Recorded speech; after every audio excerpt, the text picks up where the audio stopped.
I giggled at my ex's flirty text right in front of him, and the way he handled it made me tremble. Hello, Reddit. I don't even know where to start. My hands are shaking as I type this, and I feel like I might throw up. I think I have ruined my marriage, and the worst part? I did it with my own hands, my own stupidity, and my own reckless, thoughtless mistake. I don't know how to fix this, and I don't even know if there is anything left to fix. I guess I should start from last night, because that was when everything came crashing down. It was supposed to be a normal evening, like every other evening with my husband. David and I had been sitting in the living room, just unwinding after a long day. I had been curled up on the couch, scrolling aimlessly through my phone, half listening to the movie playing on the TV while David sat beside me, one arm draped over the backrest and his attention more on the screen than me. It felt peaceful, comfortable, the kind of quiet, effortless intimacy that comes with years of marriage when you don't need words to fill the space between you. I had felt safe, warm, and content until my phone vibrated in my hand and I saw the name on the screen, Jason. My stomach had done a weird little flip when I saw it. Not fear, not exactly, but something close to it. Excitement, maybe. A rush of something I shouldn't have felt. I should have ignored it. I should have locked my phone and placed it face down on the couch, maybe even turned it off entirely. But I didn't. Instead, without even thinking, I tapped on the message. Miss me? 2 words. Innocent enough to anyone else, but I knew Jason. I knew exactly what he meant. The cocky way he said things without saying them. The way he could make something as simple as a text feel like a whispered invitation. And before I could stop myself, before I could think, I had giggled. It was small, barely audible, but in the quiet of the room with David sitting right next to me, it was loud enough. Loud enough for him to hear and loud enough for everything to change. I felt him turn before I even looked up. The slight shift in the air and the way his body tensed beside me told me everything. I didn't need to see his face to know he had heard it. I swallowed, my fingers tightening around my phone. I had already messed up, but I could still fix it, right? I could still make it nothing. I felt his eyes on me as he asked what was so funny. His voice was calm, casual even, but I knew him. Knew the subtle difference in his tone when something wasn't sitting right with him. I forced a breathless little laugh, too forced, too off, but I hoped he wouldn't notice. I told him it was just a stupid meme, something from a work friend. I even tilted my screen away slightly, just enough so he wouldn't see, but not enough to make it obvious. I expected him to ask to see it, maybe press just a little, but he didn't. He didn't say anything at all for a few seconds, just stared at me like he was seeing me rather differently, but that was worse because he made me so nervous, and my fear was confirmed a few minutes after that. He didn't laugh, didn't shake his head and roll his eyes, and suddenly, for the first time since I had met him, I wasn't sure if I still knew my husband at all. If anyone had asked me a year ago what kind of husband David was, I would have smiled and told them the truth. He was perfect. The kind of man people spend their whole lives searching for, the kind of man women envy me for having. He was everything.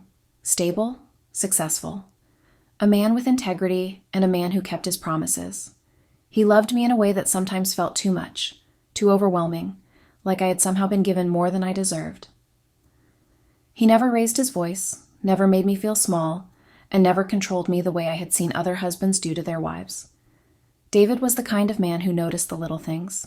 He remembered my coffee order without asking, bought my favorite snacks before I even realized I was out of them, kissed my forehead absent-mindedly as he passed by, and whispered, "I love you," into my hair when he thought I was asleep.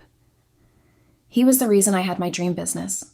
I had always talked about it, the little boutique I wanted to open, but it had been just that, a dream, a passing thought, a maybe someday kind of thing, until David made it happen. He had invested in me without hesitation, without asking for anything in return, like it was the most natural thing in the world to give me everything I wanted. Even when we found out that having a baby wouldn't be as easy as we had hoped, he didn't blame me. Never once did he make me feel like I was failing him, even when every negative test started feeling like another weight on my chest. He just held me close and told me we had time. I should have been happy. I should have been grateful. But I wasn't.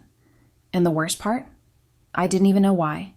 Maybe it was the quiet, the comfort, the way David made me feel so secure and so safe when some ugly, stupid part of me missed the danger, the unpredictability, the rush of something I shouldn't want. Maybe it was because I had never really let go of my past. Because before David, before our life together, before the boutique and the home and the carefully built happiness, there was Jason. Jason, the mistake I kept making over and over again, the bad decision I always went back to. I hadn't heard from him in years. I didn't expect to. He was the type of man who disappeared when it suited him and who only came back when there was something in it for him. I should have known it was only a matter of time. The first time he messaged me, I remember staring at my phone for a long time, longer than I should have. It was simple, casual. A "Hey, stranger." Like we were old friends. Like he hadn't broken me into 1,000 pieces before. I stared at the screen, my fingers hovering over the keyboard. I should have ignored it. I should have deleted it. But instead, I told myself it was nothing. Just a quick reply. Just a polite conversation. We started texting, and at first it really was innocent. Just catching up, talking about work, life, and stupid little things that didn't matter. I told myself it was fine, that I wasn't doing anything wrong. But then it started shifting. He started bringing up the past, reminiscing about our time together, the late-night drives, the parties, and the way I used to look at him. He told me he missed me. He made me laugh in a way that felt dangerous. And he made me feel like the girl I used to be. And I let him. I let him pull me back in, even when I knew better, until the night it went too far. I still don't know what I was thinking when I agreed to meet him. It had been a bad day, a fight with David, something small and stupid, but it left me feeling raw. I had been looking at my phone and Jason had texted, and suddenly I just went. I told myself I just wanted to talk, that I just wanted to see him. I didn't plan on cheating, but the second I walked into that dimly lit bar, the moment I saw him sitting there, grinning like he already knew exactly what was going to happen, I think I knew. I knew what I was doing, and I knew I wasn't going to stop it. It happened too fast. 1 drink, 2, and suddenly his hands were on me like they had never left. His mouth was at my ear whispering about the old times, and his fingers pressed against my skin in a way that sent a shiver down my spine, in a way that felt all too familiar. It felt dangerous and addictive, like I was doing something I had been starving for without realizing it. I barely remember how we got to his place. I just remember the way he touched me like I was always his, the way I let him, and the moment it was over, the wave of regret so strong I felt sick. I couldn't even look at him. I remember rushing out, fumbling for my phone, hands shaking as I texted David that I was on my way home, that I had lost track of time, lying. The second I walked through my front door, I felt like a different person. David was waiting up, smiling, pulling me into his arms and kissing my forehead like he always did, and I wanted to scream. I wanted to tell him what I had done, but I didn't. Instead, I went to bed beside my husband, and I swore I would never do it again. The guilt nearly drowned me. For weeks I hated myself. I avoided Jason's texts and ignored his calls. I told myself it had been a moment of weakness, a mistake I would spend the rest of my life making up for. I thought it was over. But Jason never let things end on my terms, and I don't even know how it happened again. I wish I could say he manipulated me, that I had no control, but that would be a lie. Jason was relentless. He kept texting and pushing, saying all the right things at all the right moments. He knew exactly what he was doing, and I kept telling myself I was strong enough, that I wouldn't make the same mistake again. But I did. I caved. I let him pull me back in one last time, and after, as I lay there staring at the ceiling naked and in Jason's room, feeling like a hollow version of myself, I finally understood. Jason wasn't just a bad habit. He was a poison, one I kept drinking even when I knew it would kill me. That night, I ended it for good. I blocked his number and deleted every message and call log. I cut him out of my life completely, and for a while, it worked. For a month, I pretended I was whole again, that I had buried my sins deep enough that they would never come back to haunt me, that I was safe, that David would never have to know. But secrets don't stay buried forever. And mine? Mine was about to ruin everything. For a whole month, I kept my promise to myself and did everything right. I was the perfect wife, attentive, loving, and patient. I buried every trace of what I had done and focused on David, on my marriage, on moving forward. I told myself it was behind me, that I had learned my lesson, and that I would never, ever be so reckless again. And for a while, I believed it. But secrets don't just disappear. They settle deep in your bones. They wait for the moment you let your guard down. And Jason was the kind of man who knew exactly when to reappear. It was random, unplanned. I hadn't thought about him in months, hadn't let myself. And then one afternoon, I picked up my phone to check my emails, and there it was. His name, right there on my screen. It was like seeing a ghost. I remember staring at it, my heart hammering and my palms getting sweaty. For a second, I actually thought about deleting it without even opening it, and I should have locked my phone and never looked at it again. But I didn't. Instead, my fingers moved on their own, tapping the message open before I could even think. He was apologizing for the last time, and he told me to forgive and promise to just be a good friend if I ever gave him another chance. And because I was stupid, because I told myself it didn't mean anything, I answered. I unblocked his number and we started texting each other again. This time, it started slow. Innocent. A few messages here and there, nothing serious, nothing that felt like a risk. I told myself I was just being polite, that I wasn't doing anything wrong. I wasn't flirting. I wasn't crossing any lines. I was just talking, at first. The stupid thing I had told myself when it happened the first time, only this time I thought I had more power over my libido. But Jason had always known how to pull me in, how to say things that lingered in my head, how to make me smile at the worst moments. Before I knew it, we were talking every few days, then every day, then all the time. This time, even more than the first time. It was almost addictive, and I looked forward to his silly texts. But I told myself I was in control, that I was just enjoying the attention, nothing more. David was busy with work. I was busy with the boutique. We were both tired, both distracted. We still loved each other, still had moments of tenderness, but something felt different. Not bad, not wrong, just settled. Routine. And Jason? Jason was the opposite of routine. He made me laugh. He said things that made my stomach tighten in that old, familiar way. It wasn't serious.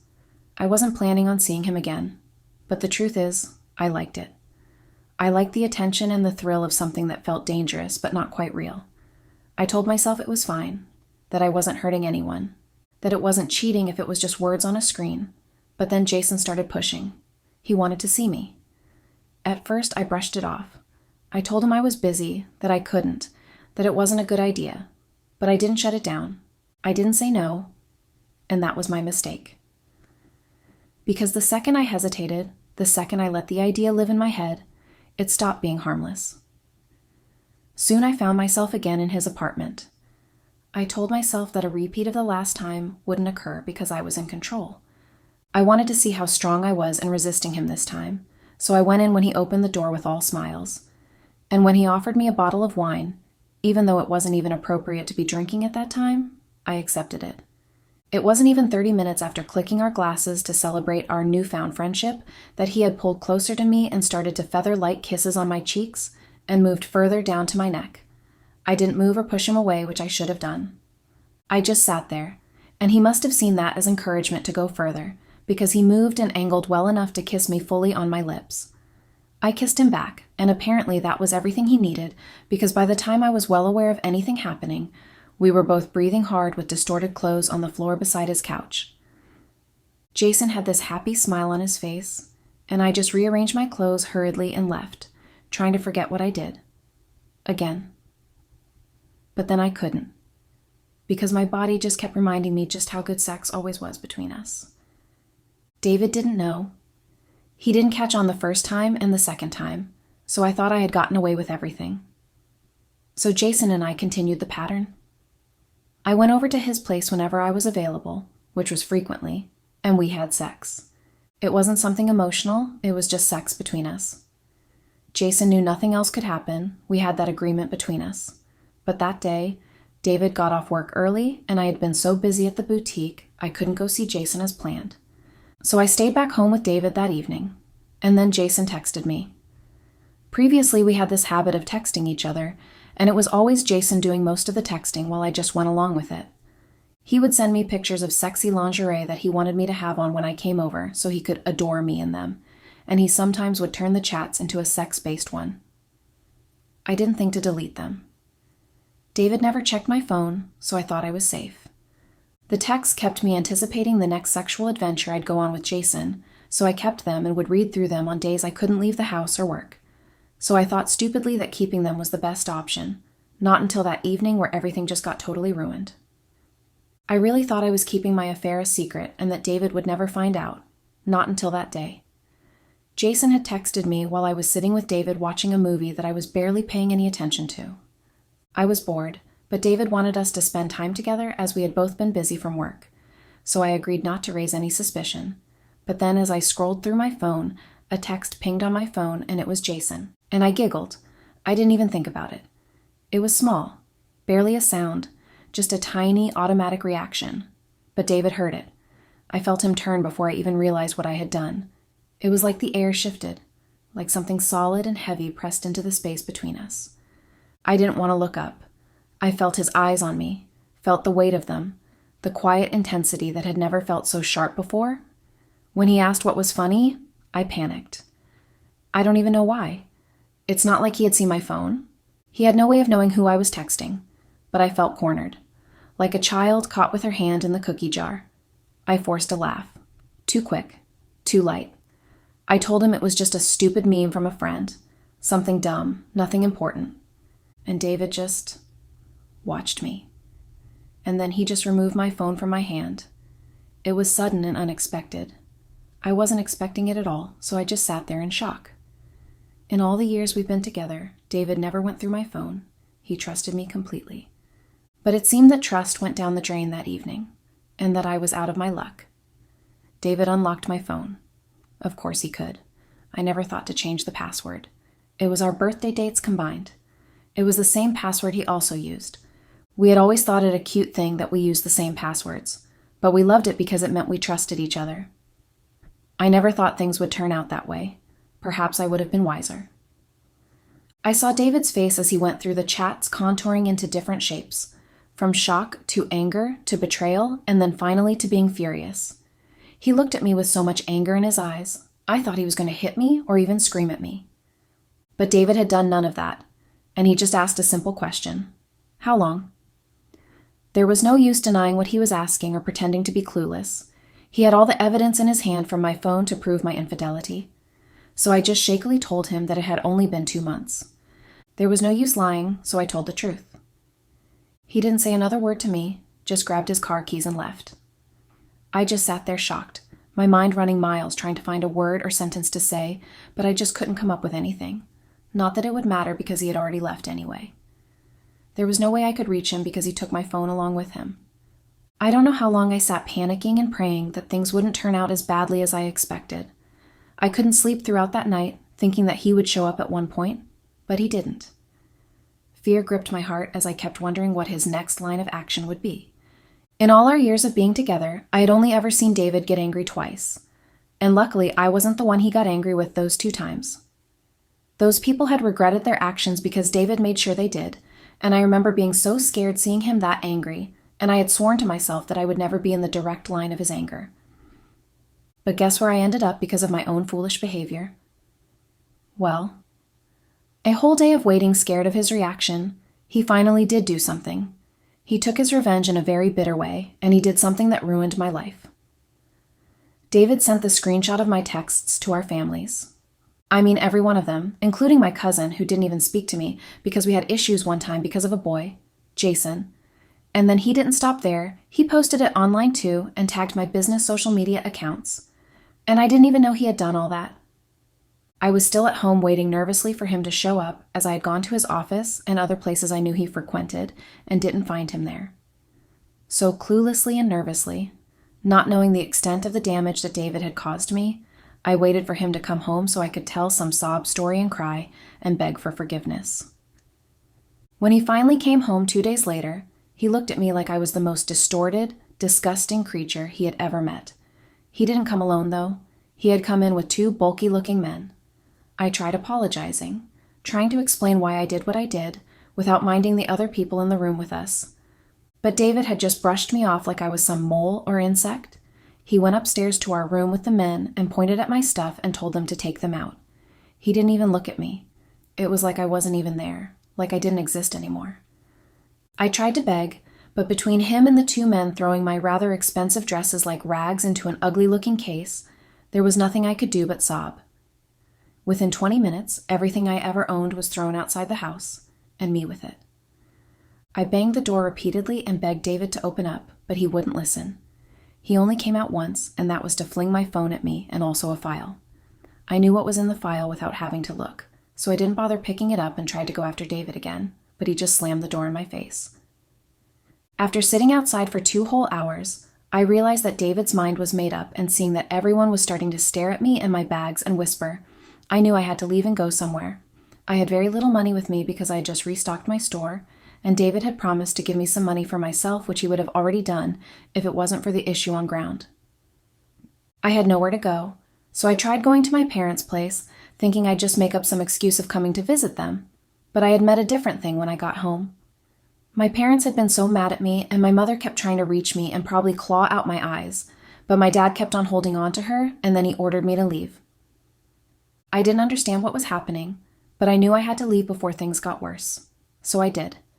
And I managed to rent one shabby motel room so I could keep my bags. It was then I switched on my phone and I saw the various messages trooping in. I saw the extent of David's cruel revenge. Messages from customers asking for refunds and others withdrawing their support. My investors were withdrawing their partnership, and the modeling company that was in the process of signing a contract with me informed me that they couldn't. Everyone was looking for some sort of excuse to back out. I even got emails from my employees. Resignation letters. Everything was crumbling faster than I could blink. My mom had texted me too, calling me a shame and disgrace to everything she held dear. But I was only seeing it right after I'd gone home and had been thrown out. I couldn't understand what was happening and why it was. It was then I saw the post that David had made to ruin my life completely. He didn't only want to get rid of me from his life, but he also wanted to destroy everything I held dear. I couldn't breathe properly. My head was swarming, and I just couldn't fathom why everything was happening. I just sat on that bed that kept making creepy noises, but I couldn't exactly complain because that was all I could afford. And now, it's been 2 days now staying in that shabby motel. I've been hiding away from customers who wanted their pound of flesh by ripping me of money that I don't have. I haven't even been to the boutique for fear of being harassed. I don't know what to do. My life is totally upside down, and it all started with Jason. Paying unnecessary attention to him has now ruined me totally. Is there any way to salvage this situation? Is there any way to undo the wrongs that I have done? Is there any way to make David realize how much I regret the whole thing? Is there any way to convince David that I've suffered enough and that he should take me back? Update. It has been a week and 3 days since David handed me that piece of paper, since he let me see in cold, printed evidence just how much he knew. I've barely slept, I've barely eaten, and I've barely breathed. I keep expecting my phone to ring or to vibrate from a text message, a message from just one person, the one person I have been texting repeatedly for the past week with no response from. I keep trying to get a hold of David, but he wouldn't even text me back or pick my calls or even call me back. It's like he has completely cut me off, and he also made sure to cut off every other part of my life. I've only had disappointment and hurt this past week, because every time my phone rang, it was yet another customer screaming for a refund for a dress they probably bought months back. Everyone wanted to hurt me because I hurt the one person I should never have tried hurting. My parents? They've blocked me totally. They literally cut me off. I guess it's easy since I'm only a third child out of 5. I can and have been replaced by my siblings who cannot be bothered about where I am and whether I'm okay. The only person that bothered was Trisha, my cousin. She had called concerned and asked to meet up with me, only to turn up and start laughing at me to my face. She jeered at me and reminded me that she had told me that Jason would end me after I had successfully seduced him while they were dating. But I had only taken her words as mere jealousy, so I hadn't minded them then. But seeing that she was sitting across from me in a coffee shop reminding me exactly what her words had been was so painful. I just stood up in shame and left quietly. I couldn't defend myself. Her words turned out right, and there was nothing I could do about it. Not anymore. I wish now so desperately that I had not done what I did, because for one, the one person responsible for my pain is nowhere to be found. He just disappeared without a trace, and he hasn't called me once, not since my life came crashing down. I don't blame him, though. He was obviously there for the thrill and the risky game we were playing, and when all that was done, so was he. It's all my fault because I should have known better. I should have never fallen into his. I had no excuse to have done what I did. I should have been satisfied with what I had.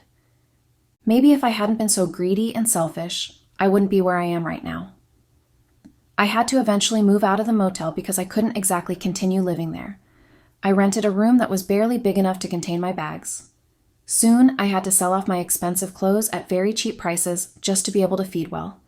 Now I cannot even go out without looking behind my back for fear that someone might recognize me and assault me or threaten me for a refund.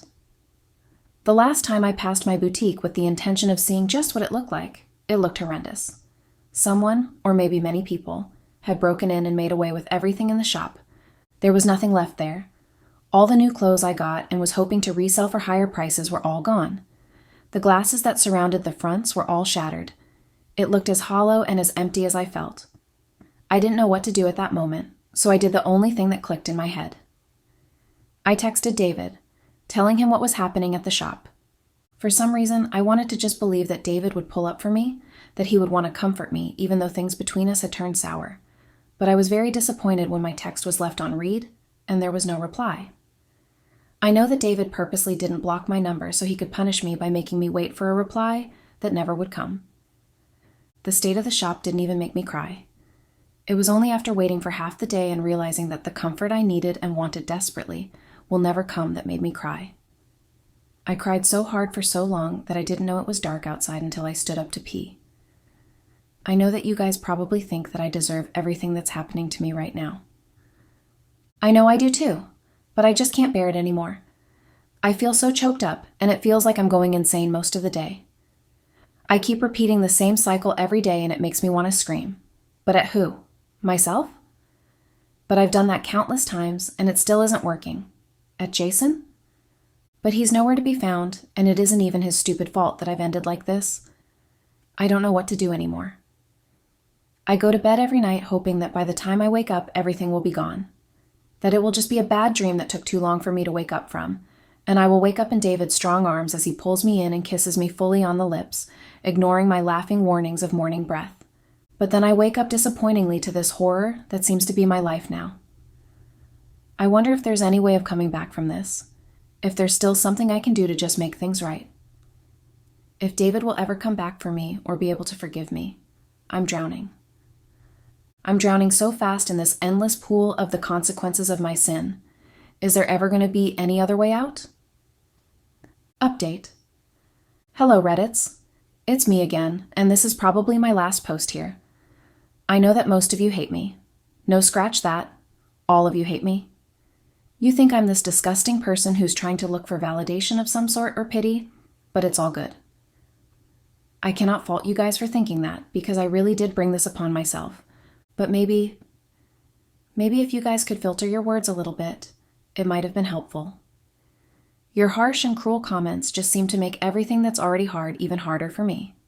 It's hard enough that I keep getting hateful looks whenever I step anywhere people who knew me were, and it's bad enough that David, his family, and mine think of me as a hurtful past that should only be put behind them. It's bad enough that my physical and social life is almost non-existent, yet you guys seem to want to make it even worse for me online. Your cruel words and happiness at my downfall are too cruel. I just maybe wanted some help with my current life situation, or perhaps some sort of support when I came here to pour out my heart and explain myself. But you guys just... I don't know. I don't know anything anymore. Life is just one big, empty, bleak, and hollow phase now for me. I just want to get through it and learn to live with this pain that seems to be a permanent fixture in my life now. But it's almost impossible living with it, because somehow every day the pain just seems to get really worse. Scrolling through social media, trying to suck up any new information about David, is the only thing I do now. He has blocked me off, so there's no way to know exactly what he's doing. So I keep checking other people's posts. Those who hadn't blocked me maybe because they didn't bother with me or just didn't care enough to be stressed about it, just to get some piece of information about him. It was on one of those days that I had come across a friend's post. Well, a friend of David, not mine. He posted David's picture and tagged him, and under the post he wrote, "Congrats, man. You deserve all the good things coming your way now." What bothered me wasn't the caption. It was the picture itself. David was smiling and he looked really happy, and he was standing next to someone, a woman who had her hand around his arm, and she was smiling at him. I don't know what the picture meant, and I was almost going crazy thinking about it, and I still am. What was he congratulating him about? A promotion or the woman standing next to him? I didn't understand, and I still cannot find my answer. It's only been 3 months. But everything just seems to be getting worse every day. My life is just ruined. Totally ruined.